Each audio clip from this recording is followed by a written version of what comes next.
Hello and welcome to Wrestling Trope Alert, the channel where we analyze professional wrestling. If this is your first time here, help the channel by clicking the subscribe button. Today we are going back to 2005 and we are going to talk about the final year of the late great Eddie Guerrero and Eddie's rivalries with Rey Mysterio and Batista during the 2005 year. This video is composed of parts from my previous two videos about Eddie's rivalries. If you prefer to watch this story separately, links are in the description.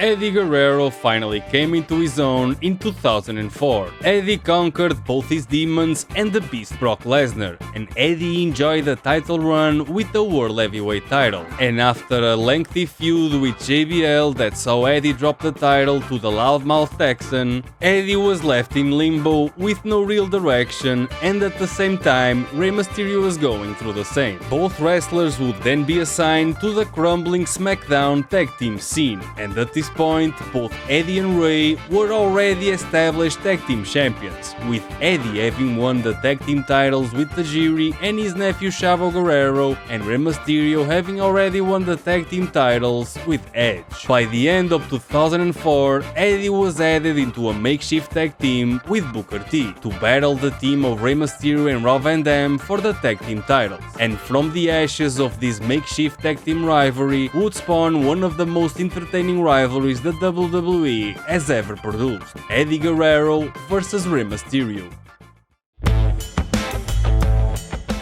We pick up this story on the January 6, 2005 episode of Smackdown. Eddie Guerrero opens the show appearing in the Sweet Lowrider as usual, and Eddie would play up his babyface Latino hit persona. Eddie Guerrero and Rey Mysterio, who was one half of the tag team champions with Rob Van Dam, would battle it out in a long drawn out match. Both wrestlers don't really show animosity towards one another, and their real life friendship transpired into the ring in this show of good sportsmanship between the two wrestlers. But this is the moment that changed the course of the story. In the ending moments of the match, after a Frankensteiner attempt by Rey Mysterio on Eddie, Eddie would hold on to the ropes and deliver a sunset flip on Rey, but Rey would dropkick Eddie into a near fall. Eddie would then throw Rey into the corner. Off the corner comes Rey, and Rey goes flying towards the referee Brian Hebner, and the usual Eddie Guerrero shenanigans would ensue. Eddie would smile to the crowd, and Eddie would grab Rey Mysterio's tag team title, and Eddie would plant the title on Rey Mysterio, and then Eddie would attempt to wake the referee up, and Rey reacts quickly by placing the tag team title on Eddie's chest. The referee comes alive, and Eddie attempts to hide the title with his body, and Eddie would start to crawl towards the edge of the ring to dispose of the title. Eddie denies any wrongdoing but gets caught red-handed with the title in his hands. Rey laughs, the referee is now confused, and Hebner threatens to disqualify Eddie, and as Hebner leaves the ring to store away the title, conveniently Eddie is laying on the second rope. Rey goes for the 619, Rey misses, small package, Rey rolls through, and Rey pins Eddie Guerrero and wins his match. On the following Smackdown, the WWE Tag Team titles would be defended. Rob Van Dam had sustained a very serious injury on his knee, and the titles would have to be switched so Rob Van Dam could be written off the storyline. Side note, this is the same injury that would cause Rob Van Dam to not wrestle at the returning ECW pay-per-view One Night Stand later in June, something that would cause tremendous disappointment in Rob Van Dam, especially because the whole rebirth of ECW by form of a one-off pay-per-view was Rob Van Dam's idea in the first place.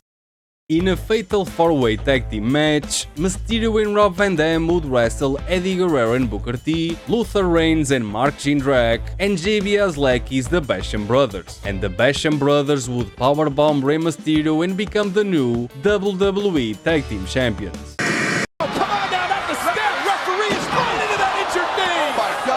On the next Smackdown broadcast, Teddy Long would be in the ring to announce the tag team match between the Bashams and Booker T and Eddie Guerrero. After attempting to hit Eddie with a title, Eddie would capitalize, and Nick Patrick, the NWO referee, would catch Eddie red-handed, and the Bashams would retain their brand new titles by disqualification. Eddie and Booker T would lose the match and have a disagreement in the ring. And after Eddie leaves, Danny Basham and the other JBL lackey Orlando Jordan would both rush Booker T, and Eddie would return to the aid of his tag team partner Booker T. And after a spinneroonie by Booker T, Eddie would give a frog splash to Orlando Jordan. On the next SmackDown broadcast, 3 days before the 2005 Royal Rumble pay-per-view, Eddie Guerrero would be in a 6-man tag team match with his partner Booker T and Rey Mysterio, against the lackeys of both JBL and Kurt Angle. Orlando Jordan, the man who wrestled the Ultimate Warrior's last match later in 2008, Mark Jindrak, who almost became part of Evolution, and Roman Reigns' older cousin Luther Reigns. Not really, but they do share the same kayfabe last name, and knowing the WWE, that's a storyline just waiting to happen. The babyface team would win this match with a frog splash from Eddie Guerrero on Mark Jindrak, and 30 minutes later Eddie Guerrero, Rey Mysterio and Booker T would be in a backstage segment selling the Royal Rumble pay-per-view. In this segment, Eddie talks about winning the Royal Rumble, and Eddie would try to enlist the help of Mysterio and Booker in the Rumble match. Working as one unit for the greater purpose of victory! Both Rey Mysterio and Booker T laugh him out of the building. Cause Booker T and Rey know that they can't trust the master of the shenanigans, lie, cheat and steal, Eddie Guerrero. Ahead of the 2005 Royal Rumble match, Eddie Guerrero would be in 2 backstage segments. Eddie Guerrero, along with the Nature Boy Ric Flair, are picking their Rumble entrance numbers, under the watchful supervision of the authority figures SmackDown's general manager Teddy Long and Raw's general manager Eric Bischoff, the Karate Man. Let me tell you about a man who rides side by side with justice. Eric Bischoff, Karate Man. He's an artist with his fist, and the canvas is your face. Christy Hemme and Tori Wilson are on spin duty, and both Flair and Eddie would draw their numbers. Flair shows excitement about the number he has drawn, and Eddie not so much. Eddie would then hug the Nature Boy, and Eddie would lie, cheat and steal both Flair's number and Flair's wallet. Guerrero stole my number! Side note, this choosing of the numbers via random lottery really added to the Rumble match. The stories that could be told with this seemingly small and insignificant segment are endless, and it's a shame that the WWE doesn't do this anymore. 25 minutes later, in the second backstage segment of Eddie Guerrero, Theodore Long would be pressing Eddie Guerrero about his earlier actions, and the remaining members of Evolution would show up to attempt to resolve this issue. Teddy Long would convince Eddie to give the number back to Flair, and even Flair's wallet that Flair hadn't even realized it was missing. This is such good. 1 hour and a half later, Eddie's entrance number would be revealed, and Eddie would draw the shortest straw and enter number 1 in his sweet custom lowrider. Benoit would join him in the number 2 spot, and moments later the Tough Enough contestant winner Daniel Puder would enter the Rumble match. Side note, earlier in 2004, the WWE had moved their long-running talent scout show, Tough Enough, into the SmackDown's weekly broadcasts, and during the fall of 2004, the contestants would compete in ever-increasing awful segments. This is how Ryback and The Miz got their start in the WWE. They participated in the Tough Enough competition that MMA fighter Daniel Puder would eventually win. It was during this competition 2 months earlier that Daniel Puder almost embarrassed the Olympic hero Kurt Angle by almost making Angle tap and almost breaking Kurt Angle's arm. I made a video talking about this terrible yet hilarious season of Tough Enough. Justice, why do you think that you were eliminated tonight? Probably lack of votes. It's a train wreck that features some. Puder is going to enter the ring to join the highly believable and highly skilled workers Eddie Guerrero and Chris Benoit. Puder cuts a promo outside the ring, Puder then enters the ring, and the veterans proceed to knife headshot Puder. He doesn't have any. Oh, he's gonna pick his spot. Teamwork. confidence he Puder almost dies in a back suplex. Guerrero gives the three amigos to Puder, and then Hardcore Holly would make his entrance at number 4. Side note, Hardcore Holly is infamous for his treatment of tough enough contestants, and Holly had mistreated Matt Cappotelli in a previous season of Tough Enough. Hardcore Holly was the number 1 enemy of all the Tough Enough contestants, and Holly would make the pain train continue on Daniel Puder. Puder's like, and there's every.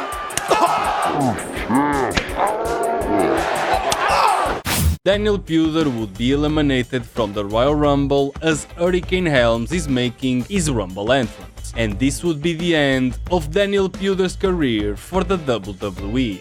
The Rumble match would go on, and future foe Rey Mysterio would make his entrance at number 9. Rey would eliminate Kenzo Suzuki and get a tilt-a-whirl backbreaker from his friend Eddie Guerrero.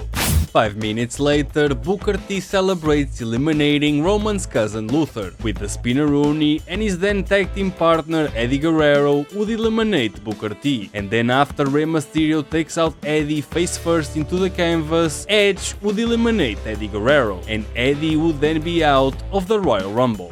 Eddie's future foe Rey Mysterio would be one of the 4 last remaining wrestlers in the Royal Rumble match, and Rey Mysterio would be speared by Edge and be knocked out of the Rumble match.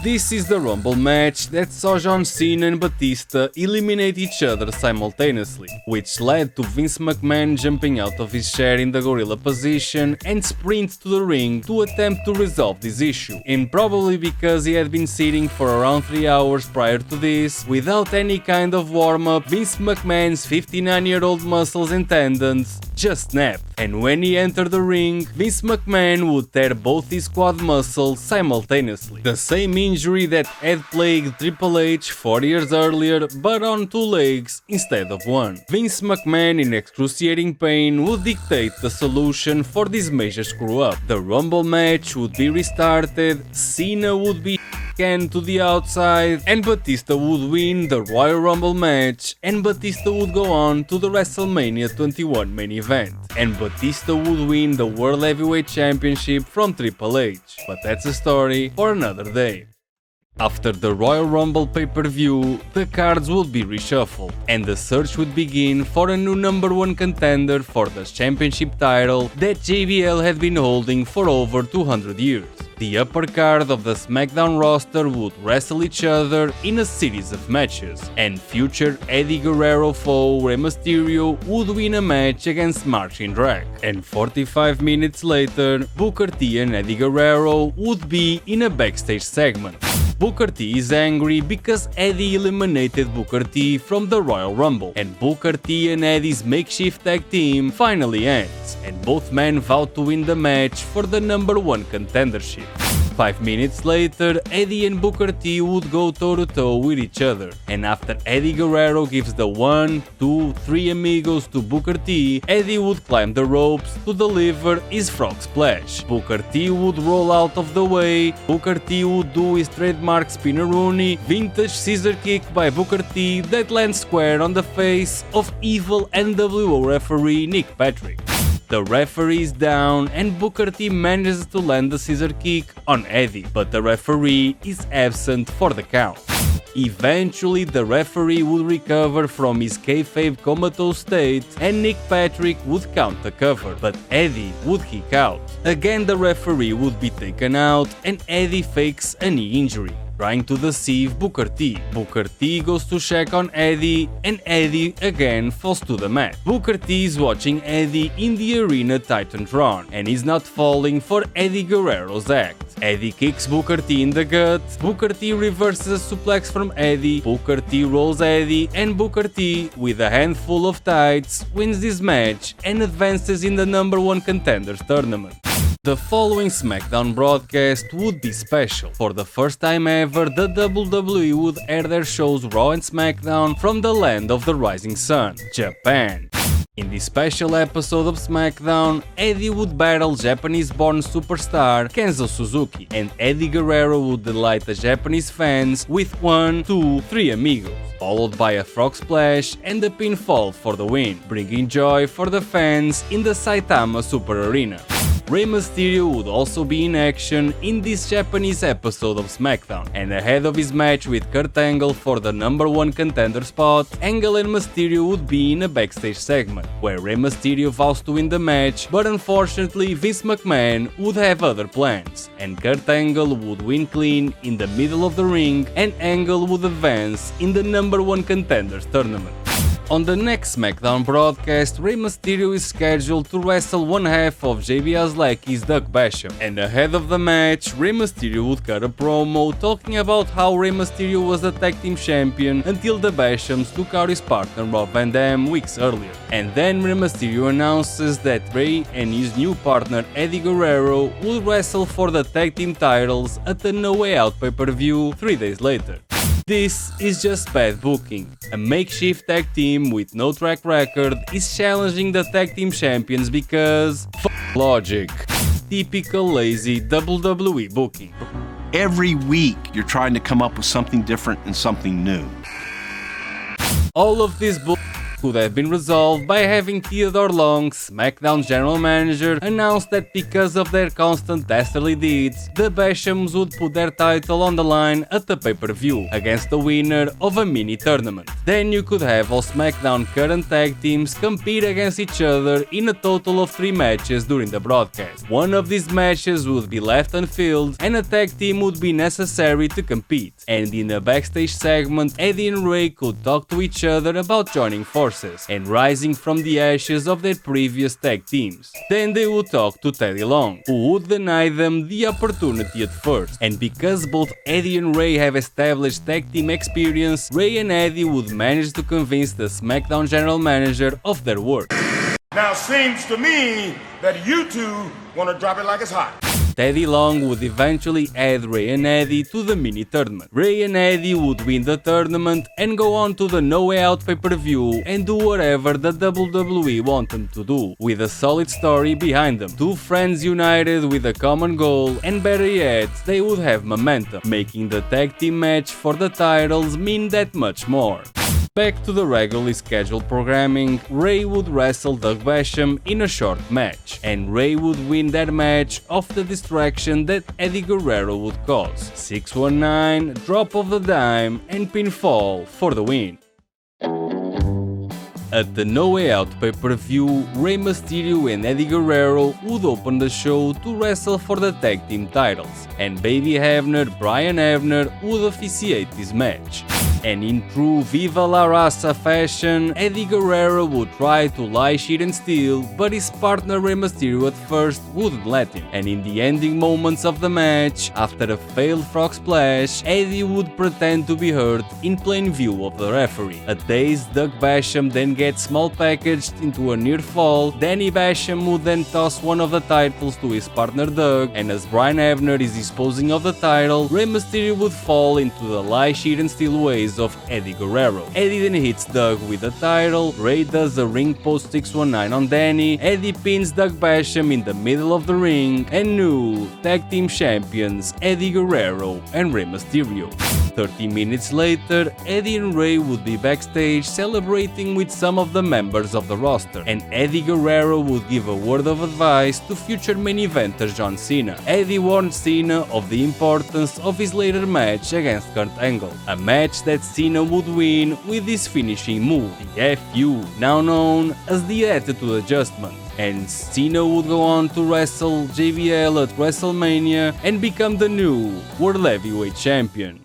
After the No Way Out pay-per-view, Eddie Guerrero and Rey Mysterio's careers would be entwined for most of the year. And in the following SmackDown, Eddie and Rey would battle the Basham brothers in a rematch for the tag team titles. And Eddie and Rey would retain their titles with a 619, frog splash, drop of the dime, and pinfall for the win. On the next SmackDown broadcast, Eddie Guerrero and Rey Mysterio would defend their tag team titles against Jindrak and Luther Reigns. carrying a victory with a frog splash from Eddie Guerrero, and an hour later, Rey Mysterio would be in a backstage segment with Eddie's nephew Chavo Guerrero. This is the start of Chavo Guerrero's meddling in Eddie and Rey's friendship, and over the coming weeks, Chavo Guerrero is going to heavily stir the pot and influence his uncle Eddie. In this segment, Chavo Guerrero warns Rey Mysterio of the future betrayal that could await Rey Mysterio, and knowing now what would happen later is definitely not wrong. On the following SmackDown broadcast, JBL and his crony Orlando Jordan are challenging the tag team champions because of reasons. And ahead of the match, Eddie and Rey would be backstage with Chavo Guerrero again stirring the pot. And Chavo is warning Eddie and Rey that if they lose the titles, Chavo would be the only Guerrero left to hold the title, and Grandma wouldn't want that to happen. Your grandma wouldn't want that to happen. Grandma wouldn't want that to happen. No, she wouldn't want that to happen. Their grandma wouldn't want that to happen. Nobody's grandma would want that to happen. That's right. 30 minutes later, Eddie and Rey would make their entrance in a sweet custom lowrider. JBL and his cabinet would be next, and both teams would main event the SmackDown broadcast. And as usual, the WWE book themselves into a corner. Eddie and Rey are the tag team champions, and if they lose, JBL and Jordan become the tag team champions. And the WWE doesn't want that. But Eddie and Rey can't pin Orlando Jordan, who is the United States champion. And because of this, Orlando Jordan must be kept strong. And for the same reason, JBL also can't lose, because in WWE booking mentality, JBL, who is the World Heavyweight Champion, must also be kept strong ahead of his Wrestlemania match with John Cena. So after 15 minutes pass into the match, Orlando Jordan would find himself leaning on the second rope. Rey Mysterio goes for the 619 and JBL drops him out of the skies with a steel chair. The Bashams flood the ring, Cena shows up to even the odds, and Orlando Jordan eats an FU. Coward JBL flees to the audience and SmackDown goes off the air. On the next SmackDown broadcast, Eddie Guerrero would have a backstage segment with his nephew Chavo, and once again, Chavo is stirring the pot. Chavo calls Eddie a disappointment to the Guerrero family. Chavo reminds Eddie of his previous Wrestlemania, where Eddie wrestled and retained his World Heavyweight Championship. Chavo plants in Eddie's mind the idea that Eddie can't beat Rey Mysterio, and that's the reason that Eddie decided to tag with Rey, because if you can beat him, join them. This drives Eddie into a frenzy, and Eddie is left doubting himself as he stares in the mirror. On this week's SmackDown, Eddie and Rey would be joined by John Cena in a match against JBL and the Basham brothers in the main event of this week's SmackDown. Cena would be the focus of this 6-man tag team match, and Cena's story with JBL would permeate all through the match, and in the ending moments of the match, something interesting actually happens. Guerrero would be applying the Three Amigos, but the legal man was Rey Mysterio, and as Eddie goes to climb the corner, Rey Mysterio capitalizes by dropping the dime, and the face that Eddie makes warns us of the story that would be unfolding for the rest of the year. On the following SmackDown broadcast, Eddie is backstage with Chavo, and Eddie is tired of Chavo constantly stirring the pot between Rey and Eddie. Chavo tells Eddie that Rey is holding Eddie down. Chavo points at how Rey took advantage of Eddie's Three Amigos and stole the supposed pinfall that Eddie was working towards. Chavo then asks a tough question and leaves. You have to prove to yourself who is better, Rey Mysterio or Eddie Guerrero. 15 minutes later, Eddie is troubled by Chavo's words, and Eddie would find Rey in a backstage locker room. Eddie Guerrero hatches a plan for a match at WrestleMania against Rey Mysterio, and Eddie proceeds to attempt to convince Rey Mysterio, and at first Rey Mysterio thinks Eddie is joking, but Eddie is serious. The challenge for now would be left unresolved, and Eddie and Rey would defend their tag team championships against yet another makeshift tag team, composed of Hardcore Holly and Charlie Haas. And easy peasy lemon squeezy, Eddie and Rey would win this match with a frog splash on Charlie Haas, and after the match, Rey Mysterio would answer Eddie's challenge. I accept your challenge. WrestleMania 21, Eddie Guerrero and Rey Mysterio are gonna tear the house down. On the last SmackDown before WrestleMania, Eddie would be in a singles match with one half of the Basham brothers, Danny Basham, and during this match, the other Basham brother Doug would constantly interfere, and coming to the aid of his friend Eddie Guerrero, Rey would accidentally hit Eddie in the head, causing Eddie to be pinned by Doug Basham. After the match, Rey would apologize vociferously to Eddie Guerrero, and 15 minutes later, in a backstage segment, Rey would continue to offer his apologies to his on-screen and off-screen friend Eddie Guerrero. Eddie accepts Rey's apology, and Eddie vows to be there for Rey Mysterio, when Rey Mysterio wrestles the other Basham brother Doug later on the broadcast. 30 minutes later, Eddie Guerrero would accompany Rey Mysterio to the ring for his match. Eddie would be ringside for the duration of the match, keeping a careful eye on Doug Basham, who is also outside the ring. And after Rey Mysterio delivers his 619 on Danny Basham, Rey, for some reason, would attempt to climb the corner, instead of doing his usual drop of the dime or West Coast pop. Doug Basham would climb the ropes to interfere, and Eddie, attempting to scare Doug away, would cause Rey Mysterio to go balls first into the corner turnbuckle. What? Oh no! Danny would capitalize on the mishap and pin Rey Mysterio in yet another unfortunate event, and after the match, both Eddie and Rey would make amends and hug it out, but Eddie's face would tell a very different story.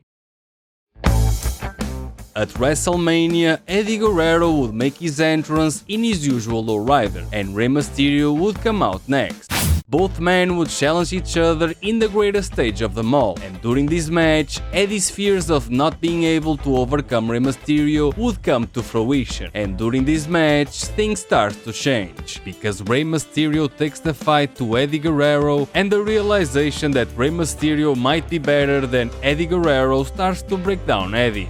In the ending moments of the match, Eddie gives a backbreaker to Rey, followed by the three amigos. Rey dodges the frog splash, and then Eddie counters Rey's seated senton into a power bomb, but Rey manages to eke out a victory with a Hurricane Rana into a roll-up and pinfall for the win. The moments after the ending of the match start to tell the great story unfolding before our very eyes. A great show of sportsmanship. After WrestleMania, a new #1 contender for John Cena's title must be found. JBL had lost the title to Cena, and one of the stipulations of the match was that JBL would waive the traditional wrestling trope pre-match clause. Smackdown opens with a ring segment featuring all the upper tier roster of Smackdown, and Rey Mysterio would show up to throw his name in the hat. And Eddie perceives this as a betrayal, but doesn't take any action about it at this time. As a result of this segment, the first #1 contender match would be announced. Rey Mysterio would be wrestling JBL in tonight's Smackdown broadcast. And an hour later, in a backstage segment, Eddie is promising to Rey that Eddie will make sure that Rey wins against JBL. But Eddie drops hints of doubting Rey's ability to overcome JBL. I really don't think you can beat him alone.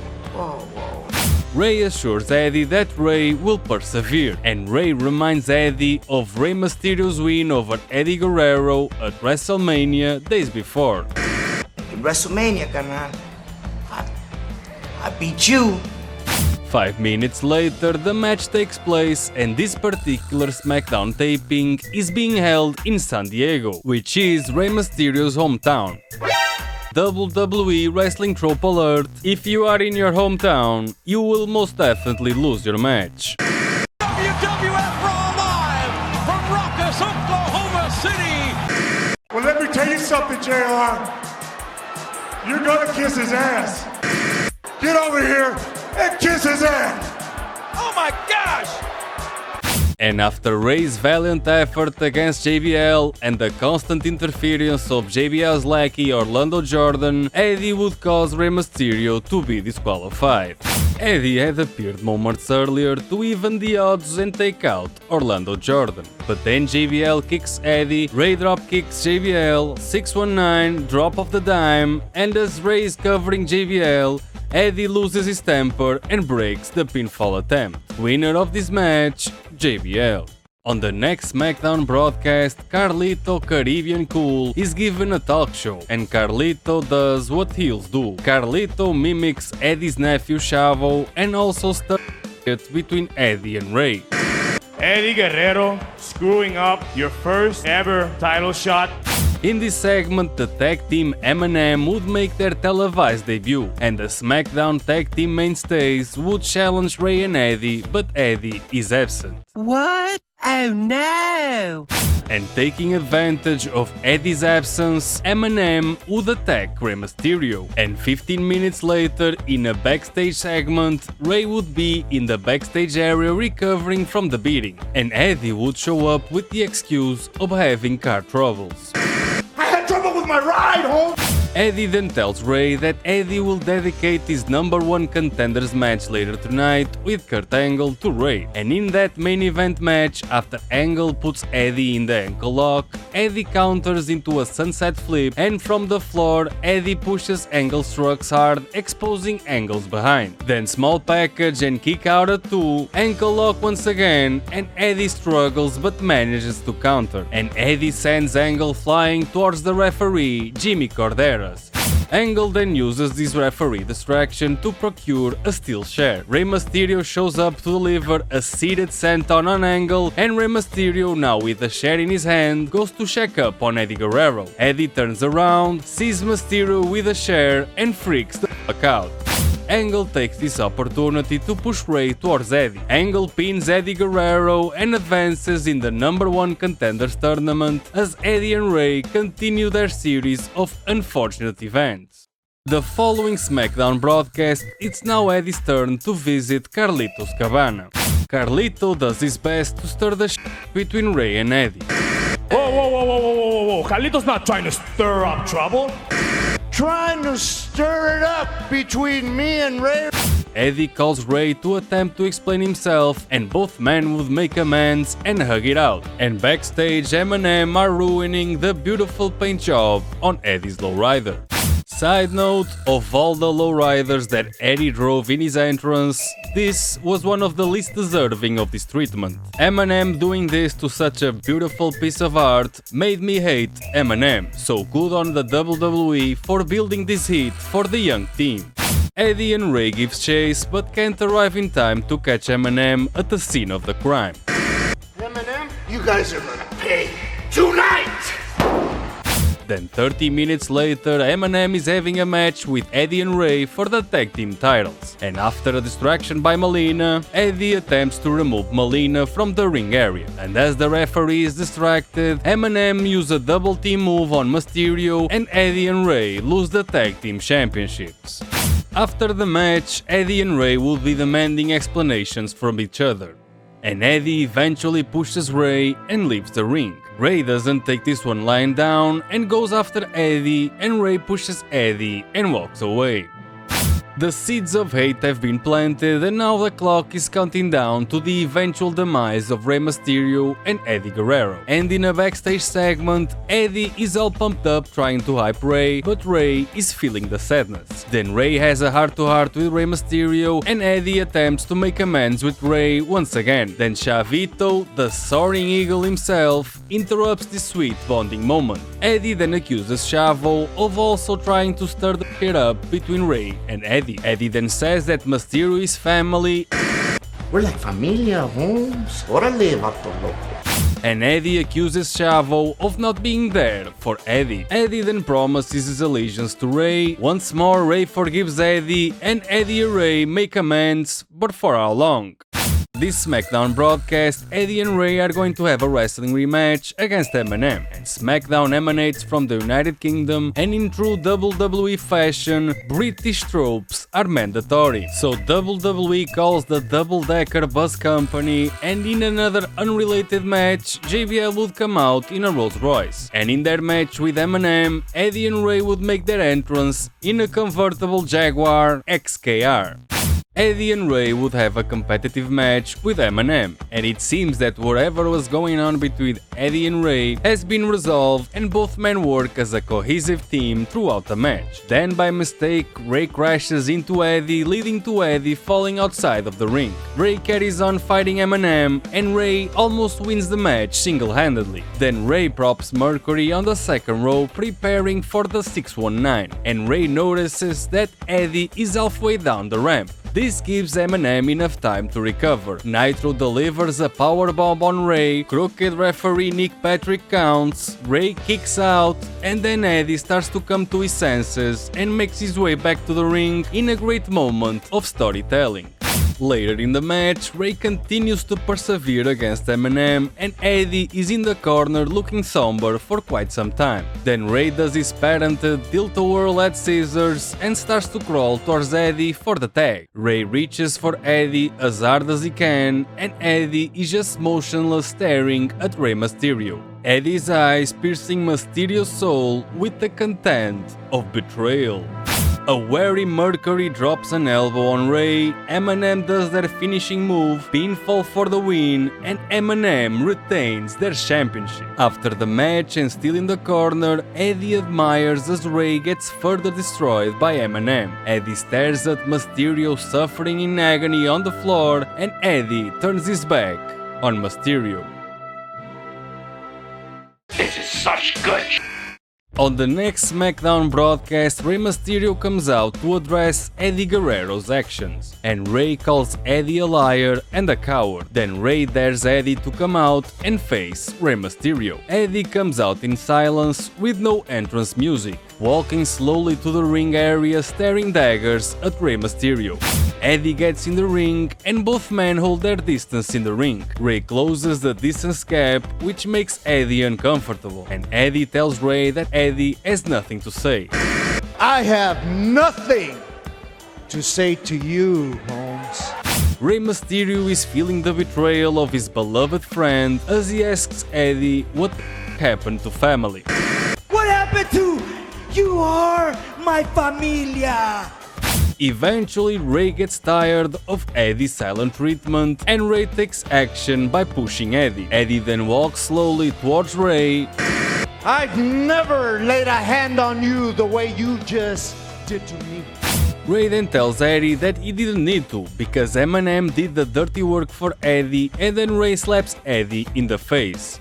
Side note, this is where the lines get blurred. From a heel babyface standpoint, this is going too far for Rey, who is the babyface in this situation. Pushing Eddie works because Rey is showing that he's not a pushover. Slapping another man and starting the fight may be perceived by the audience as a heelish move, because Eddie just takes it and doesn't fight back. This is problematic within the WWE storytelling, as the WWE struggles to book babyfaces constantly.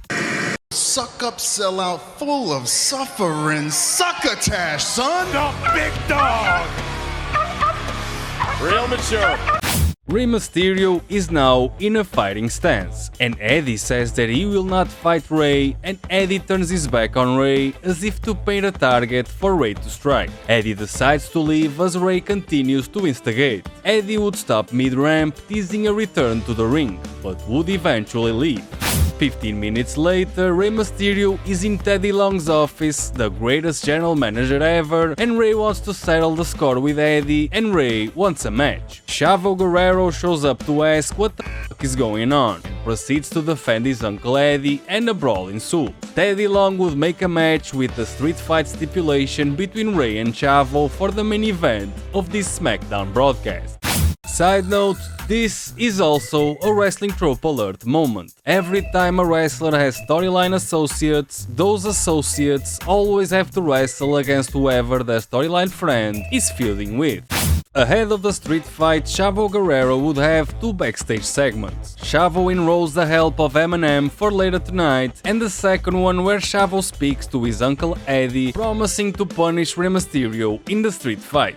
And 5 minutes later, Chavo makes his entrance and Rey shows up with a steel pipe. And he brings the steel pipe because earlier in the broadcast, Rey went after M&M with this steel pipe. Again, the WWE fails at booking a babyface wrestler like Rey Mysterio. The people want Rey to win matches with his skills and wits. Rey going after Eminem with a steel pipe and Rey carrying a pipe to wrestle Chavo Guerrero only tells the audience that he's not good enough to beat Chavo fair and square. Granted, the match with Chavo will be a street fight and furniture is probably getting used, but the bad guy appearing empty-handed and the babyface bringing a weapon is just logic.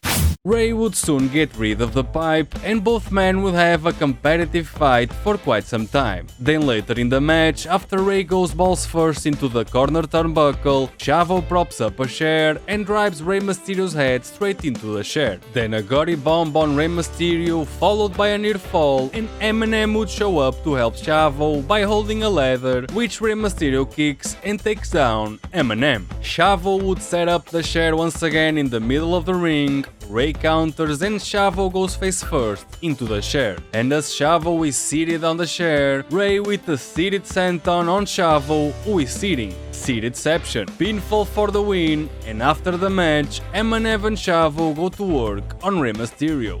Eddie would swerve the audience and show up to take out Eminem and stare down Rey. Eddie embraces Rey and moments later Eddie turns on Rey and Eddie gives a vicious beating to his former friend all the way outside. Rey hits the ring post and back in the ring Rey Mysterio's destroyed mask is filled with the crimson mist and Eddie continues his onslaught of violence with the steel steps and Smackdown ends with Rey Mysterio's body lying motionless on the cold arena floor. This is such good sh**. Rey Mysterio would miss the next two Smackdown broadcasts to further sell the injuries sustained at the hands of Eddie Guerrero. On this episode of Smackdown, Eddie Guerrero enters the arena in street clothes, playing his role to perfection with his heel somber look. Eddie goes for a chair at ringside and grabs a microphone. Eddie cuts a promo explaining his actions while being showered by boos from the paying audience. I gave him what he wanted. Eddie reaches for Rey's broken mask as he proclaims that all this mayhem, pain and suffering is all Rey Mysterio's fault. It's your fault! Rey, why'd you make me do it? ¿Por qué? Do you think that makes me happy? Es tu culpa, Rey! Eddie then turns his attentions to the fans and Eddie accuses the fans of stealing Eddie's passion and Eddie's Latino heat. And after that, Eddie warns Rey Mysterio of the impending consequences of Eddie's wrath. Think of your family. Don't make me hurt their daddy again. And 45 minutes later, Eddie would be in a match with independent wrestler Jimmy Jacobs, of Ring of Honor and Impact Wrestling fame, and also former PWG Tag Team Champion with Seth Rollins. Eddie would place Rey's mask on the ring post and proceed to dismantle poor young Jimmy Jacobs, and then Eddie would take Rey's mask and put it on Jimmy's face and give the beating of a lifetime to poor Jimmy, and eventually Eddie would be disqualified for giving a brainbuster on the chair to poor Jimmy.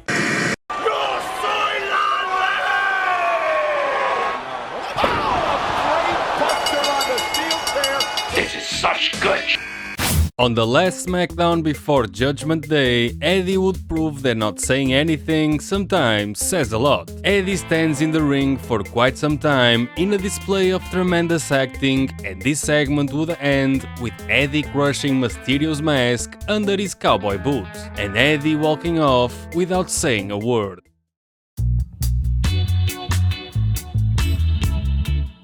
Eddie comes out of the gorilla position with his somber look, staring down the fans as he enters the ring. Rey Mysterio comes out next with kayfabe bandages typical of babyfaces selling injuries, firmly painting a target squared at the very body part that he wants to protect.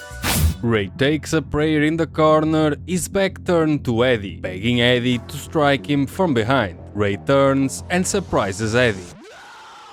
Eddie takes the first shot and the violence ensues onto the corner, and Eddie has the upper hand. Knife-edge chops, punches, and an Irish whip into the ropes. Rey takes out Eddie with a shoulder tackle, Rey punishes Eddie, and the referee stops the offense, and Eddie leaves the ring to recover from the beating. Rey gives chase to Eddie, Eddie capitalizes and drives Rey into the steel steps. Calling back to weeks back when Mysterio was driven back first into the steel steps. Eddie continues his onslaught on Rey. Rey hits the ring post, Rey gets a spine buster on the announce desk twice, and the referee Brian Hebner warns Eddie of the impending timeout. And back in the ring, Eddie kicks Rey once again as Brian Hebner warns Eddie again. Rey struggles to stay in this match but somehow manages to kick out a 2. Back suplex by Eddie hard on the canvas, another near fall, and Rey gets stretched by Eddie. Rey manages to arm drag Eddie, and now Rey attempts to gain momentum, but Eddie catches Rey and delivers an inverted powerbomb. Another near fall, but still Rey kicks out in a remarkable display of fighting spirit. Eddie removes the bandages from Mysterio's gut and throws them at the referee. Rey attempts a comeback with some stiff elbows, but is not enough as Eddie continues to dominate Rey Mysterio. Later in the match, Rey is in a submission hold and Rey struggles through his pain and manages to reach for the ropes. The referee stops the count and Eddie sends Mysterio flying all the way outside. Eddie drags Rey and Rey manages to counter. Rey sends Eddie's back straight into the ring post, and as Eddie sells the ring post, 619 off the ring post, and back in the ring, the action goes. Both men exhausted trade blows, Eddie channels his Latino hit persona and Rey channels his remaining powers and takes the fight to Eddie Guerrero. Springboard crossbody, near fall, spinning kick, seated senton, another near fall. Mysterio punches Eddie in the corner, Irish whip, Mysterio goes flying towards Eddie, Eddie dodges and Mysterio goes shoulder first into the ring post. Eddie lifts Mysterio to the top of the ropes, superplex from the top rope, pinfall attempt as Mysterio continues to kick out. Eddie Guerrero then goes for his signature offense, the Three Amigos. Rey counters the third amigo and sends Eddie flying towards the second rope, teasing the 619. And because this rivalry is supposed to go on for a long time, Chavo Guerrero shows up to interfere, and Chavo is here to distract the referee. Eddie procures a steel chair but fails to capitalize because Rey dropkicks Eddie's knee. Drop toe hold on Eddie, baseball slide on Chavo, 619 on Eddie, Mysterio attempts to drop the dime, and Eddie with the chair drops Mysterio from the skies down to the floor. Match ends by disqualification, and after the match, Eddie delivers more steel chair strikes on Rey Mysterio, solidifying his new heel persona. Eddie leaves the ring area showered in disdain by the people, and back in the ring, Rey is hurting.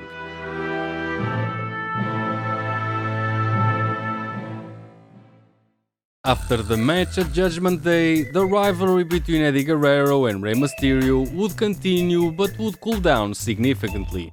In a backstage segment, Rey vows to make Eddie pay for his dastardly ways, and both men would be in the Winner's Choice Battle Royale, a match where the winner has the choice to challenge any other wrestler for any match that he so desires. In the Winner's Choice Battle Royale, Eddie Guerrero would deliver some devastating chair strikes as Rey is making his entrance. The Battle Royale match carries on, the herd thins, and Eddie eliminates Scotty 2 Hotty, the master of world.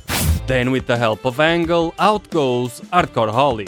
Later in the match, Rey Mysterio would appear to cause damage to Eddie, and Rey would manage to eliminate Eddie from the Battle Royale and deliver a seated senton to the outside, eliminating Eddie Guerrero from the match. Rey Mysterio along with Angle would be the last two men standing, and after a hard-fought battle, Mysterio would be sent outside with an Olympic slam. On the June 2nd episode of Smackdown, only a recap would air concerning the rivalry between Eddie Guerrero and Rey Mysterio. On the following Smackdown, the WWE is gearing towards the ECW pay-per-view 3 days later on the June 12th. Benoit and Guerrero are in a backstage segment talking about their upcoming match at the ECW One Night Stand pay-per-view, a match that Eddie Guerrero would lose by submission to Benoit. Then 30 minutes later, Eddie Guerrero would interfere in a match between the Cruiserweight Champion Paul London The guy who smiled as Vince McMahon walked to his storyline doom later in 2007, and Akio, the future Asian redneck Jimmy Wang Yang. Eddie grabs the microphone from announcer Tony Chimel, and Charles Robinson, talking about little nature boy Charles Robinson, you got it? Attempts to stop Eddie from interrupting the match, but to no avail. Then Akio gets launched at Eddie, Eddie takes out Akio, London confronts Eddie, and Eddie takes out London. London comes back, gets sent to the outside again, and still, London is not happy, and here comes London again, and for the third time, all the way outside goes Paul London. Eddie tells the people that he's being disrespected by his fellow wrestlers, because no one thinks that he can beat Rey Mysterio. Because all of you don't think that I can beat Rey Mysterio. Then Eddie cuts a promo talking about the pain and suffering that Eddie has caused Rey. Eddie also mentions a promise that he made to Rey. I never make a promise I can't keep. On the other side of this rivalry, Rey Mysterio would be absent from this week's Smackdown, but he would be in action against Psychosis at the ECW One Night Stand pay-per-view, in a match where I kept expecting Eddie to show up and interfere, but he wouldn't. Rey Mysterio would win the match with Psychosis with a seated senton, 619, drop of the dime, and pinfall for the win. Rey would also be in action in the main event ECW vs WWE Brawl, starring Steve Austin. Rey Mysterio would deliver a 619 to his former WCW boss Eric Bischoff and drink some beer with the boys while wearing JBL's cowboy hat. Side note, Eric Bischoff is the man who convinced Rey Mysterio to remove his mask under threat of dismissal years prior in WCW, so this segment is kind of a revenge on Eric by Rey. Hooray for continuity! On the next Smackdown, Eddie comes out with his usual heel somber look and Eddie is wrestling the Cruiserweight champion Paul London. In this match, London would actually have some offense in the beginning stages of the match, but after a powerbomb in the corner, Eddie would dominate London, then Eddie would tease the frog splash to piss the people off, and Eddie Guerrero would win this match against London with the Texas Cloverleaf. After the match, Rey would appear to punish Eddie with a steel chair, then a brawl would break out and both men would fight all the way up the ramp, with the WWE officials attempting to stop them from fighting, but failing to do so, because after SmackDown returns from commercial break in the parking lot area, Rey and Eddie would be destroying each other inside a production trailer. Then Rey would attempt to seal himself inside with Eddie, and Eddie would get away just in the nick of time, and Rey would be left inside with a couple of officials. This causes Teddy Long to make the match for the following week, Eddie Guerrero vs Rey Mysterio, to finally put his rivalry to rest. Spoiler alert, it wouldn't. On the following SmackDown, Rey talks backstage about the events of the last week and the feelings of rage he has towards Eddie. Rey says that Eddie broke Rey, and Rey says that he's not going in the match later tonight for redemption. And moments later, Eddie would be interviewed and Eddie promises a world of hurt on Rey and a swift defeat. Later in the broadcast, Eddie would make his entrance, face enshrined in his heel somber look, and Rey, who wears a mask, also conveys the same eerie expression on his face, with both men portraying their role down to a T.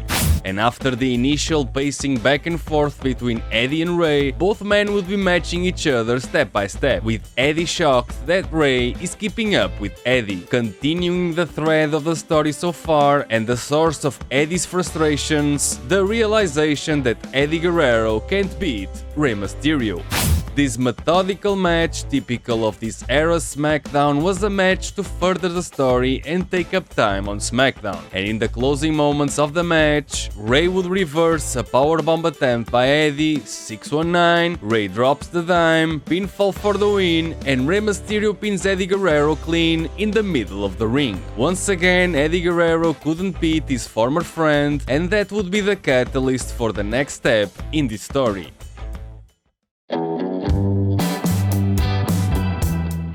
This new chapter in the story would start in the June 30th, 2005 episode of Smackdown. Eddie, who hasn't been able to beat his former friend and current foe Rey Mysterio, is in a backstage segment being interviewed, and Eddie finally snaps and decides to find a different way to win over Rey Mysterio. Eddie tells the interviewer Josh Matthews that Rey will beg Eddie not to tell the truth.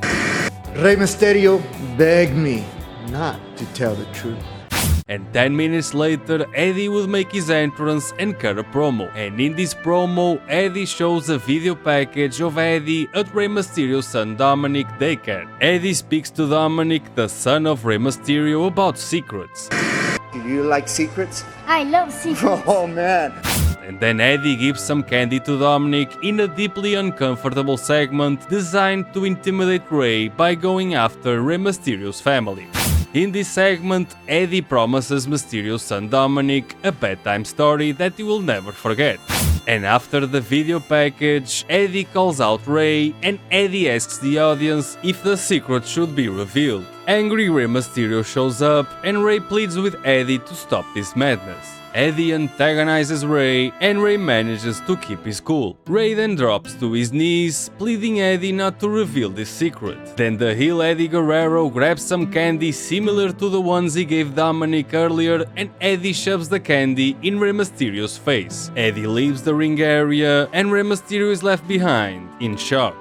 On the following SmackDown broadcast, Rey and Eddie have a tag team match against M&M, and ahead of their match, Eddie and Rey are in a backstage segment, and Eddie is blackmailing Rey with his yet unknown secret, and Rey Mysterio has no choice but to go along with Eddie's devious ways. 20 minutes later, Eddie comes out, somber Rey follows. The tag team champions M&M are already in the ring, and throughout this match, Eddie would play mind games with Rey. Again, the quickness of Mysterio, but think of Dominick. And in the ending moments of this match, Eddie would hit his signature frog splash, Eddie would break the pinfall himself by lifting the head of his opponent, and Eddie would give the pinfall to Rey Mysterio. Rey gets in the ring, and given time to recover, Mercury kicks out a 2. Rey goes on the offense as Eddie cheers for Rey, but as Rey goes for the 619, Eddie grabs Rey, and Rey falls hard on the canvas. Eddie would then abandon his corner, procure a steel chair, and Eddie would sit down watching the match as Rey gets annihilated by M&M. Rey manages to hang with M&M, and Rey turns the tides of the match and eventually manages to drop the dime on Morrison. And the deranged Eddie Guerrero shows up to kick and stomp Rey Mysterio, and then watching from his corner again as M&M pins Eddie's tag team partner Rey Mysterio. After the match, Eddie would cut a promo asking Rey if he's hurt, and Rey wants to fight back, but he can't, because Eddie continues to hold this secret hostage over Rey Mysterio. Rey then tries to leave, but Eddie doesn't let him. Then Eddie Guerrero slaps Rey Mysterio, and Eddie orders Rey to hold the ropes for Eddie. Rey complies, and Eddie leaves the ring as Rey looks on, seething in anger. On the next SmackDown episode, Eddie makes his entrance with his somber look of disdain, entering the ring, eyeballing the paying audience. Eddie cuts a promo talking about Rey's absence in this SmackDown broadcast. So Rey Mysterio's not gonna be here tonight, is he? Eddie Guerrero is in control of Rey Mysterio because Eddie knows a secret that Rey doesn't want to share with the world. I can make you do whatever I want! Eddie then says that Rey's absence leads him to the realization that Eddie must do something to make up for Rey's absence. Then Eddie starts to tease telling Rey Mysterio's secret. Then Eddie directs his promo to Rey's son Dominick, and Eddie through the television tells Dominick that Eddie loves him. Hi Dominick, remember Uncle Eddie loves you! Eddie then intimidates the announcer Tony Schimmel to supply him with a chair. Eddie proceeds to tell the first chapter of Eddie's bedtime story. Once upon a time, in a land far away. Eddie's story would get short by the appearance of Eddie's family, Vickie Guerrero and Eddie's daughters, Sherilyn and Shaul Guerrero. Vickie tries to plea with her husband, and Vickie steals Eddie's microphone away, and Vickie tries her best to bring Eddie to reason. I came out here to calm you down, to help you understand that this is getting out of hand. Eddie grabs his wife and forcefully brings her backstage. And moments later in the backstage area, Vickie and Eddie argue in front of everyone. And as Eddie is leading his family to a car for them to leave, Hardcore Holly, the tough enough contestant's favorite wrestler, shows up to attempt to cool down Eddie Guerrero. Eddie feigns calming down and pushes Holly. Then Holly pushes back and Eddie says goodbye to his kids, the Guerrero family leaves, and now Eddie has some unfinished business with Hardcore Holly.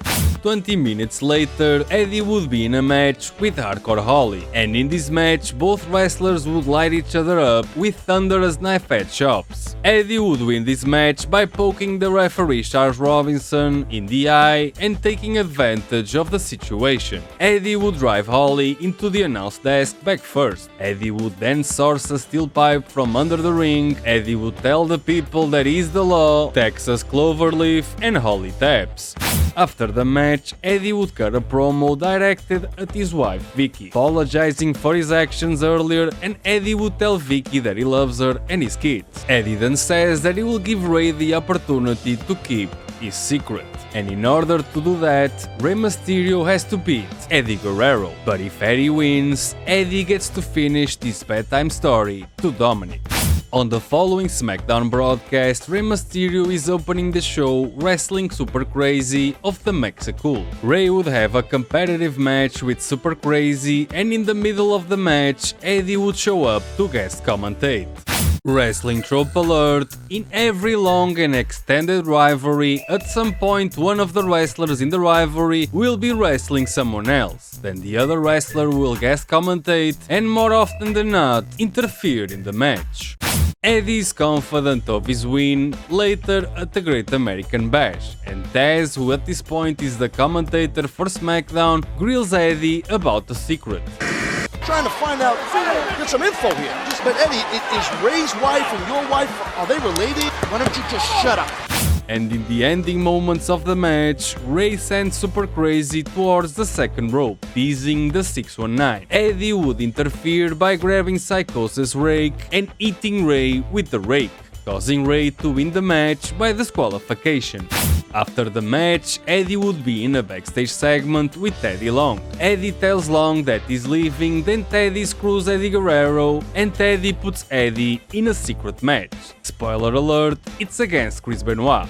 20 minutes later, Eddie doesn't want to wrestle Benoit and feigns leaving, and eventually after a hard-fought match, Eddie would lose the match by countout, escaping from the crossface and leaving the match altogether. Mysterio would show up for some payback on Eddie Guerrero, and Eddie would crawl back to the gorilla position while Rey would be in the grasp of the WWE officials. At the Great American Bash pay-per-view, Eddie Guerrero holds the ultimate secret over the head of both Rey Mysterio and the audience. If Eddie Guerrero wins this match, Rey Mysterio's secret will be revealed. Ahead of the match, Eddie speaks in a backstage segment. Eddie blackmailed Rey Mysterio into bringing Dominick to the Great American Bash event. Eddie wants Dominick to be present when he wins the match to hear firsthand the rest of Eddie's bedtime story. And Rey would also be shown backstage praying for protection and for a win against Eddie Guerrero. Dominick Mysterio is also shown in this segment, and Dominick is scared of what this night can bring. Listen to me, there's nothing to be scared of. Everything's gonna be okay. Moments later, Eddie Guerrero makes his entrance, his face carrying a burden of evilness and disdain, and the wary and cautious Rey Mysterio follows, accompanied by his 8-year-old son Dominick. Dominick sits in front of the announce desk, and Mysterio enters the ring without taking his eye from Dominick. Eddie then tells Dominick to smile as the people chant "Eddie sucks." Eddie blackmails Rey to shake his hand, showing Dominick that they are friendly. Both men embrace, and Eddie would then get clotheslined and back body dropped by Rey. Baseball slide, kick to the gut, and Rey would fail the crossbody, leading to Eddie having the upper hand in this match. A match in where both wrestlers would tell a great story in the ring, with both incorporating the young Dominick into the narrative of the match. Later in the match, Eddie would roll outside to gather his strength back, and Eddie would go to embrace Dominick, and Eddie would also then shield himself with Rey Mysterio's son. Eddie would continue to acknowledge Dominick throughout the match, as Rey valiantly fights for his son and his family. In the ending moments of the match, Rey, with the springboard dropkick, manages to send Eddie flying towards the second rope. Rey hits the 619, drop of the dime, Eddie dodges, and Eddie goes for his signature offense. 1, 2, 3 amigos. Eddie climbs the corner for the frog splash, Rey rolls out of the way, Eddie manages to give a fourth and also a fifth amigo, and Rey is down. Eddie looks at Dominick as he picks Rey Mysterio for a brainbuster, calling back to when Eddie delivered that vicious move on the steel steps weeks back. Then Eddie lands the frog splash, but takes his time covering Rey. Rey Mysterio reverses and pins Eddie Guerrero to win this match. Rey and Dominick celebrate their victory and foil the dastardly heel Eddie Guerrero's plan to reveal his secret. The story continues on the following Smackdown broadcast. Taz and Cole tell the audience that Eddie is not present, and in a backstage segment, Dominick is shown playing his PSP. Dominick asks his father about the secret, and Rey tells his son that he will tell this secret to his son when he becomes older.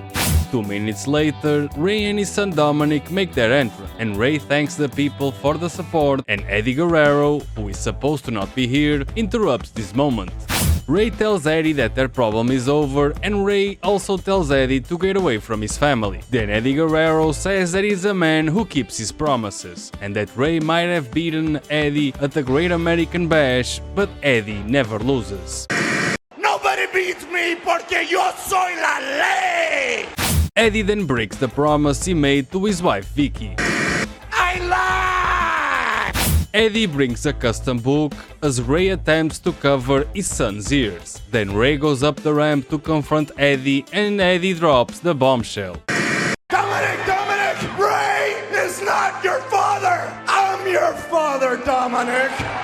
The secret has finally been revealed. Rey returns to console his son Dominick in this emotional segment.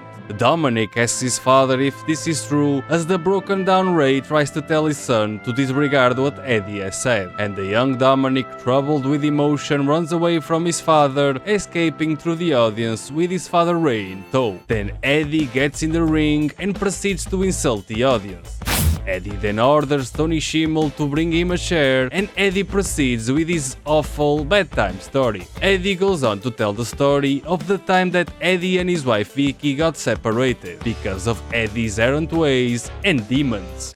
Side note, this is actually based in reality. In 2002, Eddie went through substance abuse problems and separated from his wife. And Eddie during this time was in a relationship with a woman named Tara Mahoney, and that relationship resulted in the birth of a child, Kaylee Marie Guerrero. Eddie continues his story, and Eddie says that one of his many one-night passions got pregnant. And I was going a little loco when me and my wife were separated. Yeah, you know what I'm talking about. Having sex with a lot of different mamacitas. Well, one day, one of these told me that she was pregnant. And neither Eddie or this fictional woman wanted anything to do with this child. The solution for this problem was to give this unwanted child to Rey, who according to Eddie was shooting blanks, but desperately wanted to have a child with his wife Angie. Eddie then feels relieved to finally tell the story to the world, and Eddie announces more to come the next week on the second chapter of Eddie's bedtime story. On the next Smackdown broadcast, Rey makes his entrance to open the show, in the first edition of Christian's new talking segment, The Peep Show. Christian, the asshole heel, asks Rey, "Who's your daddy?" Rey cuts him off, and Rey wants Eddie Guerrero. Christian calls Rey a liar, and Christian introduces Eddie to tell the second chapter of this bedtime story. Eddie is a no-show to the arena audience, and Eddie from the backstage area promotes his new I'm Your Papi t-shirt. Eddie then continues to tell the second chapter of Eddie's bedtime story, as Rey attempts to interrupt, and Eddie tells Rey that Rey needs to mind his manners, and Eddie says that he will finish the second chapter of this bedtime story by the end of this week's SmackDown episode. Christian then blindsides Rey Mysterio with a microphone, delivers his finishing move, the Unprettier, and Rey Mysterio is left laying on the canvas. Theodore Long would take this opportunity to commit Christian for a match. In the main event, Rey Mysterio would be facing Christian. 30 minutes later, in the parking lot, Eddie meets a woman and Eddie tells this woman that without her, there wouldn't be a chapter 2 for the bedtime story. And moments later, Rey Mysterio is the first one out. Captain Charisma is next, and Rey takes the fight to Christian as soon as Christian gets in the ring. And after a seated senton on Christian, Eddie and the mysterious woman would show up to take a seat in front of the entrance, as the match carries on. Eventually, Rey Mysterio would win this match with a 619, drop of the dime, and pinfall. And after the match, Rey would speak on the microphone challenging Eddie to come to the ring and fight. Eddie refuses Rey's challenge and Eddie introduces the mysterious woman, and her name is Anna. Eddie says that Anna is going to help Eddie finish chapter 2 of Eddie Guerrero's bedtime story. Anna then takes the bedtime storybook to Rey Mysterio and Rey is given the choice to read the chapter himself or Eddie will read it for him. Rey opens the book to reveal a legal document regarding Dominick's custody. The courts have found that I am Dominick's father! Next week, you have to bring Dominick down! Eddie then tells Rey that if Rey can convince Eddie of Rey's love for Dominick, that Eddie might let Rey keep Dominick. Rey Mysterio then tries to reason with Eddie Guerrero. Dominick is my son. We had to wait till he was old enough to understand. You know who taught him how to ride his first bicycle? The first words to come out of his mouth were Dad. He called me Dad. When my son broke his arm, I took him to the hospital. I love my son. Rey begs Eddie to not hurt Dominick further. And I'm begging you, man to man, don't hurt my son anymore. Rey drops to one knee and Eddie, the consummate heel, tells the audience that the woman Anna is not actually the mother of Dominick as implied, but is instead Eddie's lawyer. Eddie continues this madness and Eddie is committed to take Dominick away from Rey Mysterio. Eddie wants Dominick to carry out the Guerrero legacy and Eddie warns Rey that the following week Dominick comes home to Papi! On the next Smackdown broadcast, the Mysterio family will be shown walking backstage, and Eddie is also backstage in a segment with a representative from Child Service. Eddie pleads his case with the social worker. Just can't stand back and watch this happen anymore. This is my son. I'm here to observe and ensure that Dominick's best interests are being served. Next, Eddie brings the social worker to the ring. Eddie cuts a promo showered with Eddie sucks chants, and Eddie tells the audience that this might be the day that Dominick will come to a home filled with honesty and love. Miss Crabtree here. Hi. I'm Mrs. Blader from Family and Child Services. Oh, Mrs. Blader, thank God you're here. Then Eddie calls out the Mysterios, and in silence the Mysterio family comes out.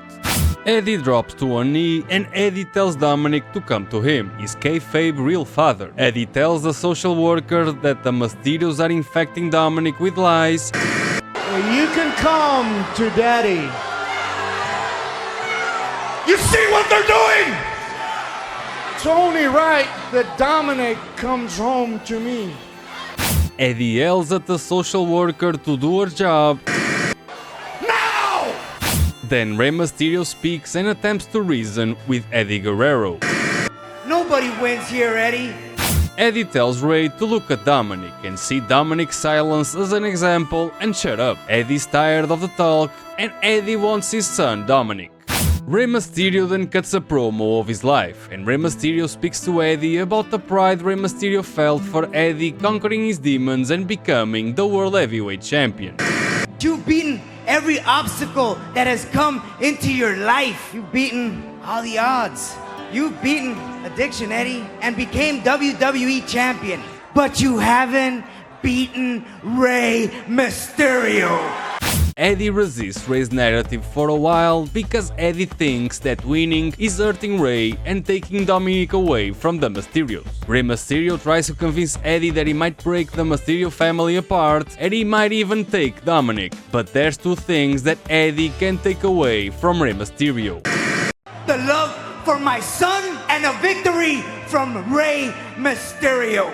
Rey then tells Eddie that if Dominick goes with Eddie, Dominick will always know that Eddie Guerrero was never the wrestler that Rey Mysterio was. You could never beat Rey Mysterio!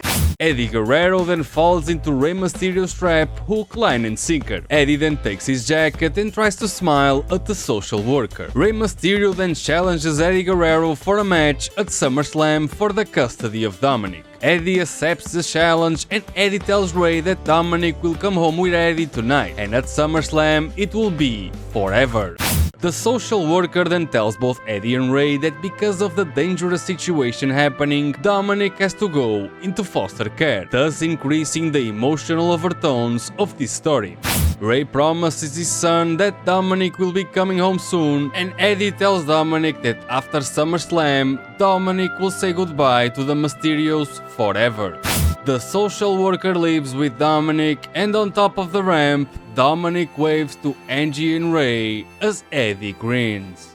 On the last show before the epic ladder match for custody of Dominick, Eddie comes out to open the show in his cold, somber look, and Eddie cuts a promo in the shadow of a ladder. Eddie talks about the previous week and Rey's challenge at SummerSlam. The people chant Eddie sucks, and Eddie sells the ladder match for Dominick's custody.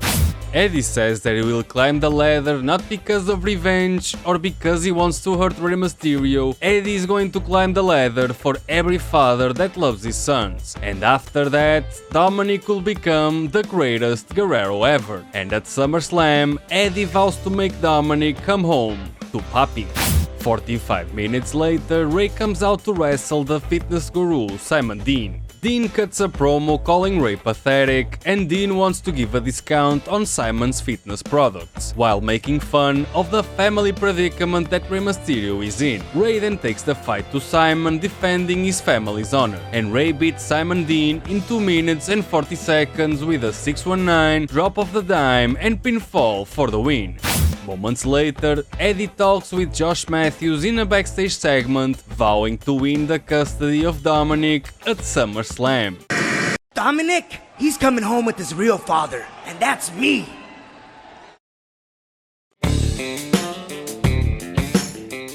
Ahead of the SummerSlam match, Eddie would be in a backstage segment with his wife Vickie, and Vickie would try to reason with Eddie. Eddie would eventually become angry with his wife, and Vickie would be sent away. And 25 minutes later, Eddie Guerrero would be the first to make his entrance. Out of the gorilla position, Eddie appears prepared for a fight as the evil gaze meets the audience. At ringside, young Dominick Mysterio is with the social worker. As Eddie enters the ring, Eddie says hi to Dominick. Rey Mysterio, determined to win against Eddie Guerrero, would make his entrance next, consoling his son before heading to the ring. Eddie would then play mind games with Rey, and Eddie would go to Dominick and play nice with the social worker by shaking Mrs. Crabtree's hand. Eddie and Rey stare at each other, carrying the emotional burden of this match. The bell rings. Punches in the corner, Rey goes face first on the corner turnbuckle and suplex on Rey Mysterio. Eddie Irish whips Rey reverses leapfrog on Eddie, who falls outside. Rey chases Eddie and Rey pays straight into the steel steps. Eddie then takes Rey straight into the ladders on the entryway. Eddie now has the upper hand and Eddie drags the ladder to the ring. Eddie props up the ladder in the middle of the ring, and here comes Rey Mysterio. Springboard dropkick on Eddie, and Eddie falls down violently. Eddie now procures a second ladder, and Eddie uses the ladder to hit Rey. Back in the ring, Eddie pounds Rey counters, and Eddie gets sent to the outside. Both men fight for the second ladder, and Rey, with a baseball slide on the ladder, takes out Eddie Guerrero. Eddie on the outside holding the ladder. Springboard senton with precision on Eddie. Eddie is down and Rey proceeds to climb the ladder towards the briefcase. Rey is too slow to get up the ladder and Eddie shows up and both men fight on top of the ladder, with Eddie taking the upper hand and reaching for the briefcase. Then Rey recovers with some punches to Eddie's stomach and Eddie drives Rey's head into the ladder. Eddie with a sunset flip on Rey and both men fall to the mat. Eddie then closes the ladder and uses it as a weapon on Rey. Rey holds on to the ladder, struggling to get up. Eddie with a dropkick takes Rey Mysterio. Eddie slams Rey on the ladder, Eddie sandwiches Rey between the two ladders, and Eddie sacrifices his back to hurt Rey Mysterio. Eddie then tries to bury Rey with the ladder, and Eddie proceeds to climb towards the briefcase. Rey then pushes his ladder onto Eddie's ladder, and Rey climbs and gets near to punch Eddie. Eddie attempts another sunset flip, and disaster strikes. Both men fall to their doom, managing to escape unscathed from the horrible tumble. Eddie would then set up a ladder on the corner, and as Rey's running towards Eddie, Eddie counters Rey's advance, and Eddie gives an inverted powerbomb on the corner ladder. And now Rey is down, suffering the effects of the corner ladder. Eddie starts to climb the ladder ever so slowly, and young Dominick Mysterio comes to the aid of his fallen father, and Dominick would attempt to shake the ladder, but the ladder fails to move. Eddie catches wind of Dominick's presence, and Eddie attempts to intimidate the young Dominick. Eddie goes full-blown heel on Dominick, and as Eddie coils his hand for a slap, Rey shows up to take the fight to Eddie Guerrero. Irish whip on Eddie into a back body drop, Rey sets up a ladder on the ropes, and after a brawl, Eddie goes face first into the ladder. Eddie is now draped in the ladder and the second rope for the 619. Eddie falls with the ladder on top, and Rey drops the dime on the ladder and Eddie. Rey props up the ladder and starts to climb and attempt to reach for the briefcase. Eddie gives chase, and now Eddie has Rey on his shoulders. Rey manages to counter with a sunset flip power bomb, and Rey takes out Eddie. Both men are down, and Rey channels his remaining strength to attempt to climb the ladder yet again. And as Rey has a grasp on the ladder, Eddie manages to kick the ladder out from under Rey Mysterio, who's left in a precarious situation dangling on top of the ring. Rey falls, Eddie powerbombs Rey Mysterio, Rey's down, and Eddie traps Mysterio again with the ladder as Eddie climbs the ladder towards the briefcase. As Eddie struggles to release the briefcase, Rey musters his strength, and Rey manages to shake the ladder. The tables turn, and now Eddie is dangling on top of the ring. Rey manages to take out Eddie from the skies, and both men are broken down. Shane, ladies and gentlemen. It was never about. Let's go! Mysterio's got a leg! Get Eddie! Frustrated. Eddie does his signature offense, the Three Amigos, and for the third amigo, Eddie punishes Rey with a vicious suplex on the unforgiving ladder. Back in the ladder, Eddie is climbing towards the briefcase, and Eddie's wife Vickie shows up to try to put some reason into Eddie Guerrero's mind. Eddie shoos his wife away, and Vickie pushes the ladder, bringing justice to this match. Eddie falls down, and the appreciative Rey Mysterio climbs the ladder towards the custody of his son Dominick. Vickie holds her husband down as Rey manages to grab the briefcase and keep custody of his beloved son. A family reunited, and a happy ending to the story. After the match at SummerSlam, the WWE would button up the story with a cage match. 3 weeks later, in the middle of the Smackdown broadcast, Eddie would finally win over Rey Mysterio, and both wrestlers would then move on to other rivalries. Eddie would be feuding with Batista for the World Heavyweight Championship, and Rey would feud with JBL.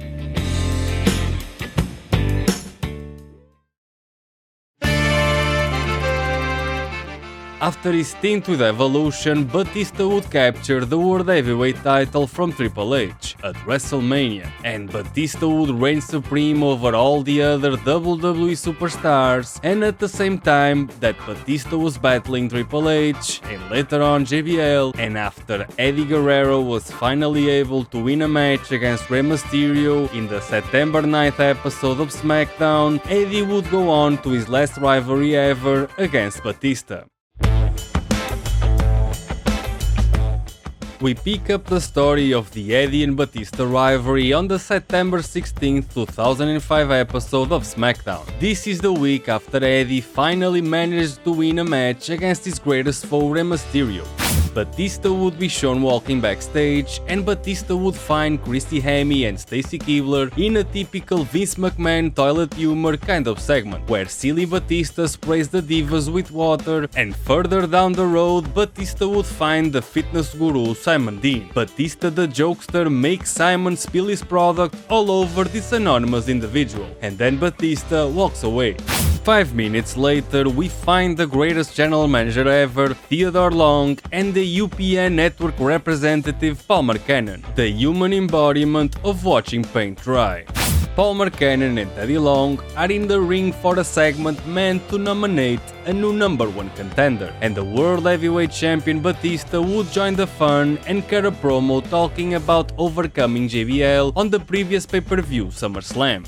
In this segment, Theodore Long implies that his pick for #1 contender is Rey Mysterio. That man whose high-flying style is world famous. But Palmer Cannon, the evil network representative, enforces his creative control and announces Eddie Guerrero! Eddie Guerrero? Side note, Teddy's decision would be verified 15 minutes later in a backstage segment, where Teddy Long argues with Palmer Cannon and Cannon's decision to choose Eddie Guerrero over the more deserving Rey Mysterio. Back to the ring segment, Eddie comes out with his new entrance theme. Eddie walks in the ring with his great smug look, Eddie shakes Palmer Cannon's hand, and the reluctant Teddy Long also shakes Eddie's hand. Eddie proceeds to make amends with the crowd and also Batista. Eddie had been portraying an evil character for the better part of the year, and Eddie says that his new addiction is now respect, honor, and doing the right thing. I'm about love! Oh! I am the new and improved Eddie Guerrero! We are led to believe that Eddie is trying to swerve the champion Batista. Eddie then vows to stop the hate, and Eddie thanks Batista for allowing Eddie to be the #1 contender. And Eddie vows to give a great match and performance to the people at the following pay-per-view No Mercy on the 9th of October 2005. Batista then falls into Eddie's trap, and Batista tells Eddie, We're the two amigos! Orale, I like that! Amigos! Like the three amigos, but there's only two of us!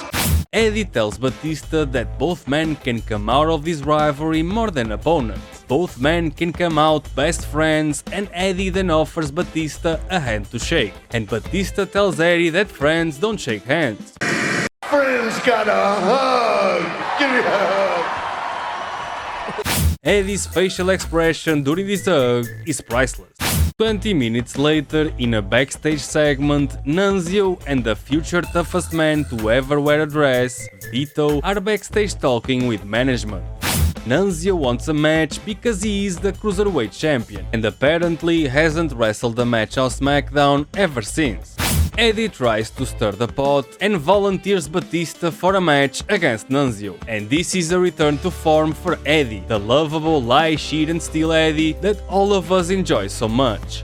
Cannon puts Nunzio in a match against Batista and Eddie rejoices. And later on the broadcast, Batista would take out Nunzio and his crony Vito in under 3 minutes, with Eddie giving Batista the thumbs up but not interfering in the match. On the next SmackDown broadcast, Eddie would be backstage pretending he's hurt. Wrestling trope alert, wrestler fakes being injured to avoid a difficult match.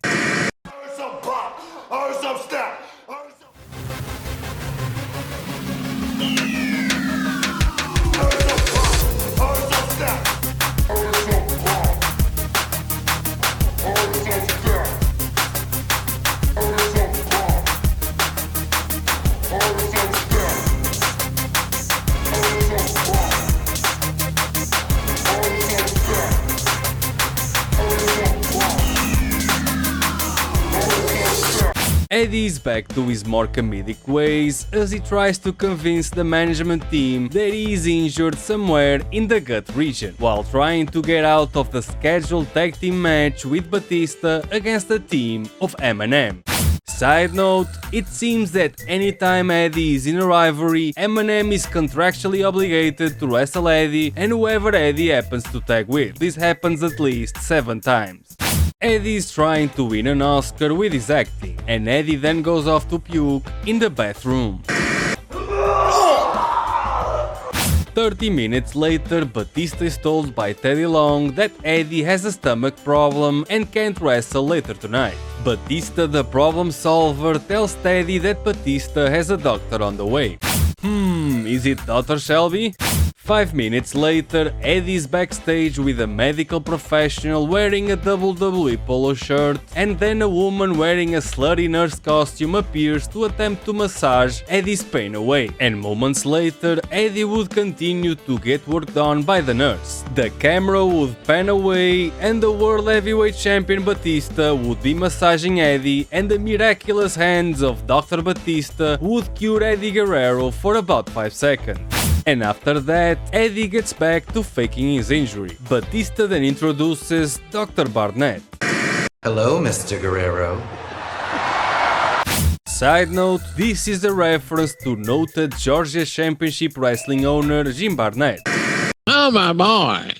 Kayfabe Dr. Barnett then goes on to work on Eddie with the help of Batista. Wrestling Trope alert, the WWE's fascination with the insertion of assorted items in the behinds of the wrestlers.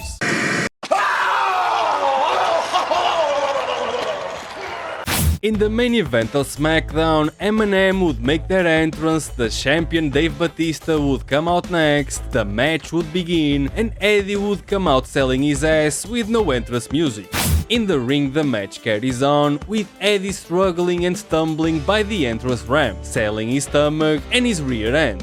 Eventually, the animal Batista would shake the ropes, Batista bomb, and Eddie would tag himself in to steal the pin from Batista. Frog splash and pinfall for the win in the closing moments of the broadcast.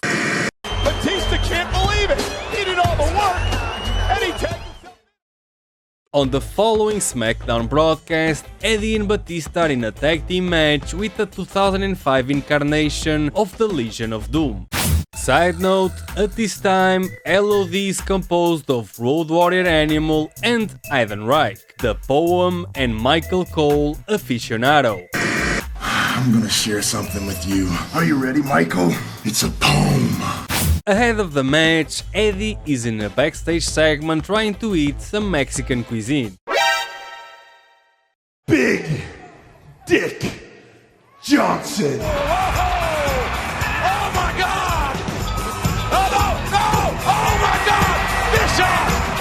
A wild Batista appears and Eddie apologizes for the happenings of last week. Eddie promises that Eddie and Batista will become the best of friends, and Batista is concerned about Eddie's stomach. Batista steals Eddie's meal, leaving Eddie with only tortillas, and eventually Batista would take the tortillas too.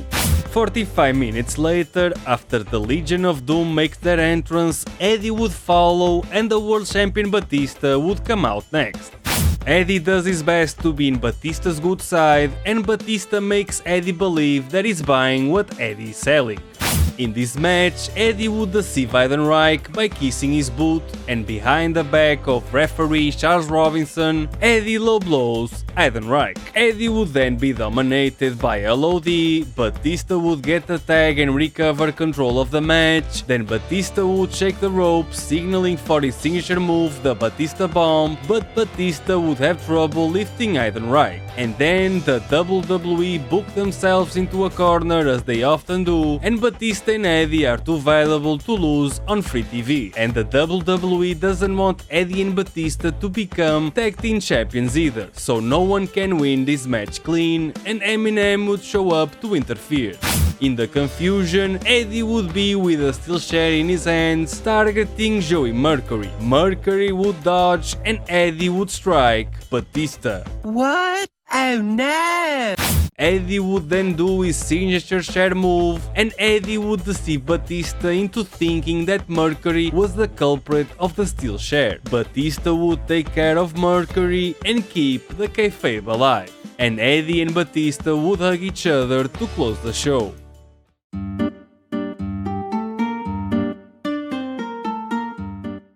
During the month of October, Batista would go on to separate side quests to the land of Monday nights. The first one would happen on the October 3rd episode of Monday Night Raw, the special homecoming episode of Raw, where the WWE would make their return to longtime broadcast partner, the USA Network. And as it is usual when the WWE wants to spike the ratings, there's legends, someone on the active roster gets buried, and Stone Cold would also appear to stun the entire McMahon family.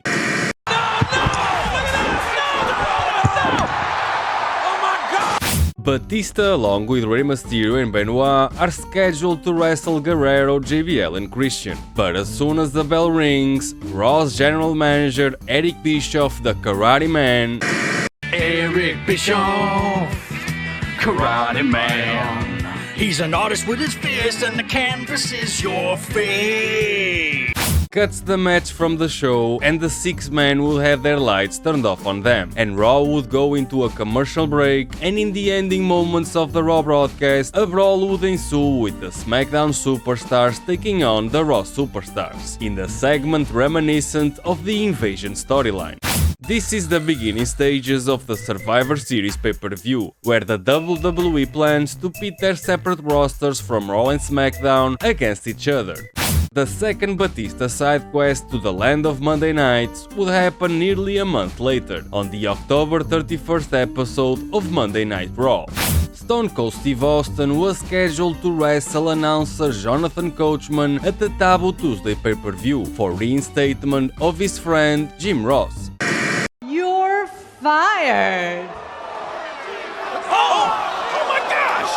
But when Vince McMahon asked Stone Cold to lose the match against Coach because Vince McMahon had plans to replace Jim Ross forever, Stone Cold said no, and Batista would have a short two-day feud with the announcer Jonathan Coachman and his two cronies Goldust and Vader. The following day, Batista would wrestle the three men in a street fight, in the pay-per-view Taboo Tuesday, dubbed the most interactive experience in WWE history, where fans would have the choice of stipulations and opponents for the matches presented, and Batista would come out victorious. I made a video detailing this entire debacle. It's a train wreck that involves Stephanie McMahon, Vince McMahon, Linda McMahon, Jim Ross, and even SmackDown's #1 jobber Funaki. Links are in the description. Back to the story of Batista and Eddie's rivalry. On the October 7th, 2005 episode of Smackdown, Eddie would be in a backstage segment wearing a Batista shirt, and Eddie talks about how he went to war with Batista at the previous Raw broadcast. Eddie completely dismisses hitting Batista last week with a steel chair as an accident, and Eddie says that he and Batista are camaradas. Me and Batista somos camaradas, irmãos. And moments later, Eddie would make his entrance smiling all the way to the ring, trying to sell his new babyface persona to the audience. But the audience is not buying it.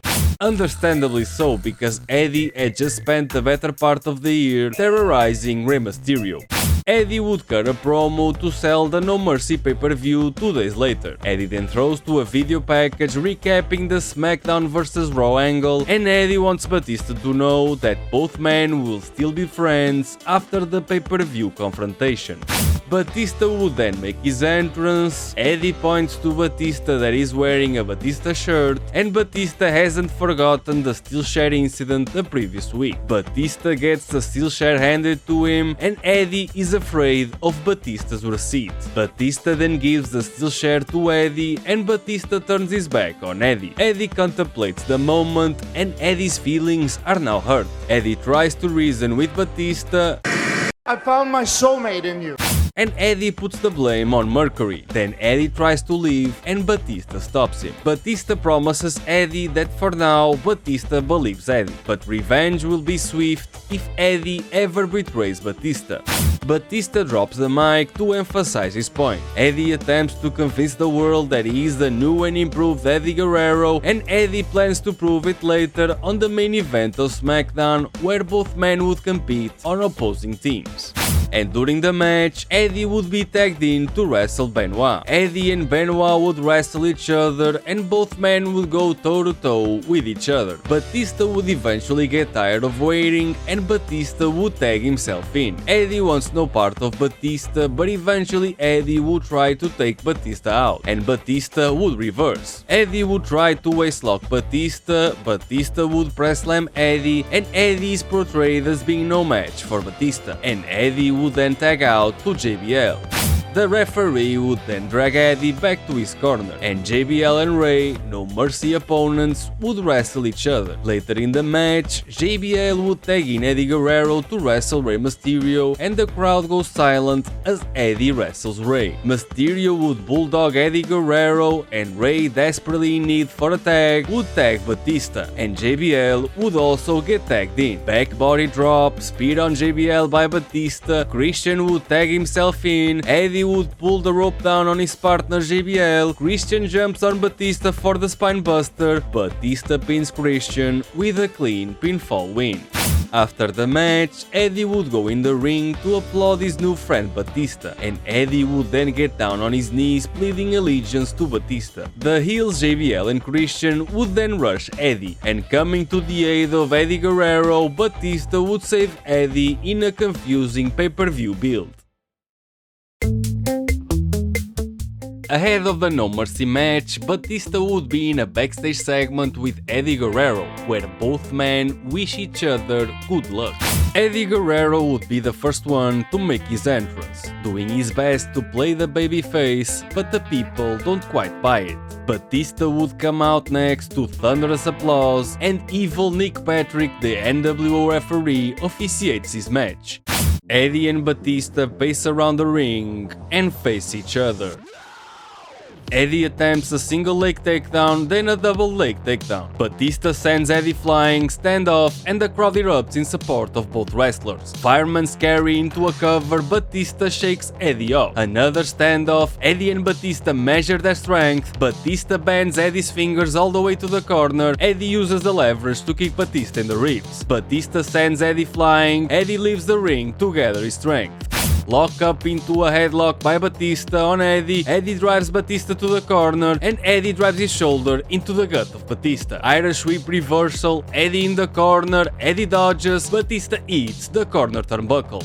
Batista then takes the side headlock on Eddie, Eddie powers through, but Batista manages to keep the hold on Eddie. Eddie gets free and gains momentum off the ropes and heads into Batista's shoulder. Scoop slam, pinfall attempt, and after the ring to gather his thoughts goes Eddie again. Eddie then drops the veil of babyface deceit and goes for a share, while the referee Nick Patrick in the ring is counting Eddie out. Eddie comes to his senses and drops the share. Batista then catches Eddie by the neck and Eddie takes advantage of the situation, and Batista gets a dose of top rope violence and conveniently Batista falls down to the mat, and Eddie goes for his signature move, the frog splash. Batista rolls to his stomach and Eddie falls on Batista's back. Near fall, but Batista kicks out, and Eddie then applies a submission move on Batista. Batista manages to get back to a vertical base wearing Eddie as a backpack, and Batista drives Eddie to the corner and manages to release himself.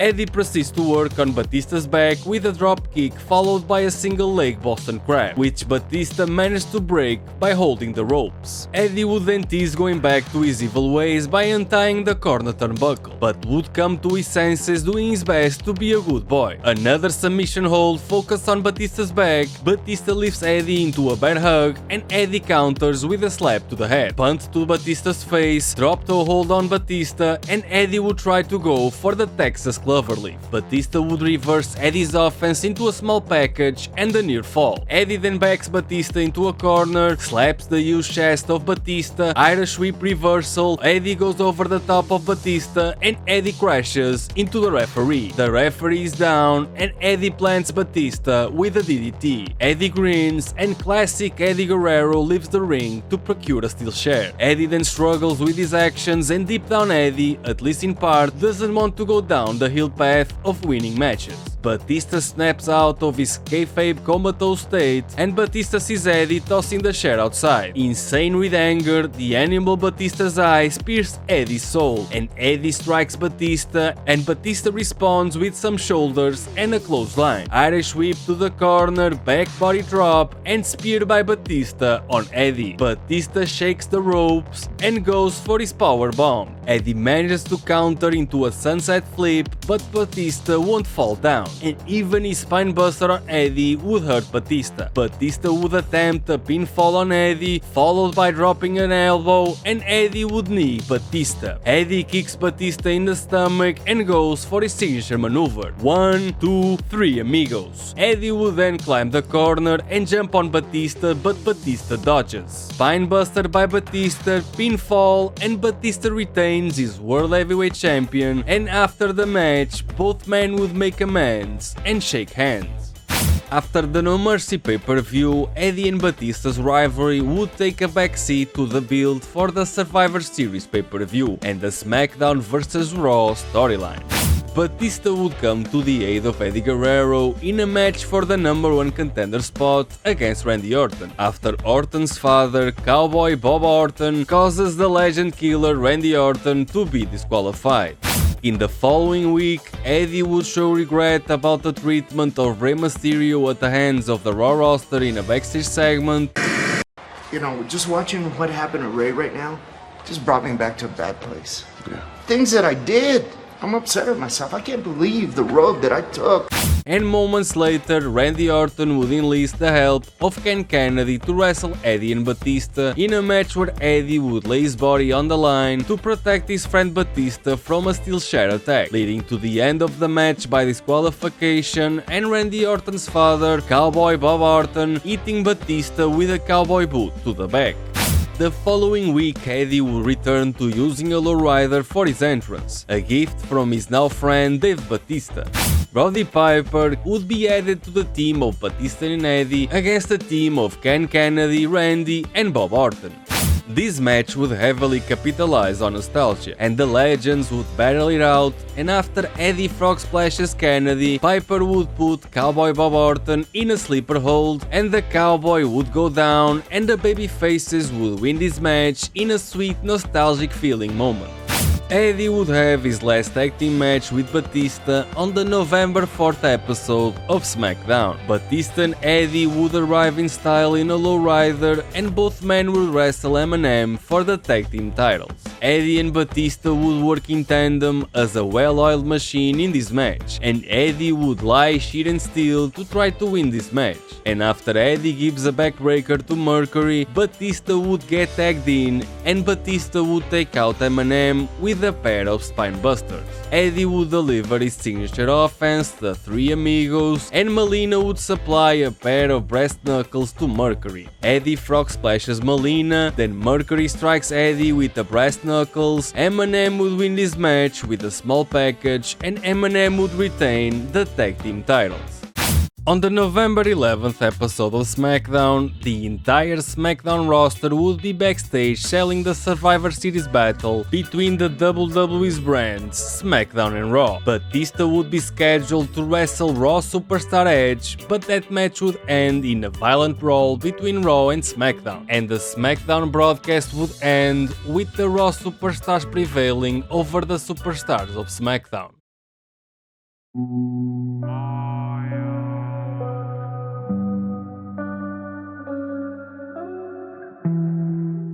Eddie Guerrero's last wrestling match would happen on this broadcast. Eddie would wrestle for the last time ever, competing in a spot for the Survivor Series match. A normal, everyday match where nothing seems out of place. Eddie would deliver his last Three Amigos ever, and Eddie would make use of his trademark lie, cheat and steal arsenal. And after the referee is taken out, Eddie would smile to the audience for the last time and source a steel chair. Eddie would strike the mat with the chair and throw the chair to Kennedy. The referee would turn to find Eddie laying on the mat and Kennedy holding the chair. Kennedy would be disqualified, and Eddie Guerrero would win his last match ever. After the match, Ken Kennedy will strike Eddie with a chair to the head, something that Ken Kennedy probably regrets after what transpired later. Eddie would be backstage with Batista in the doctor's office, and this would be Eddie's last televised moment ever. On the 13th of November, Eddie Guerrero would pass away from heart-related problems in the arms of his nephew Chavo Guerrero at the young age of 38 years old.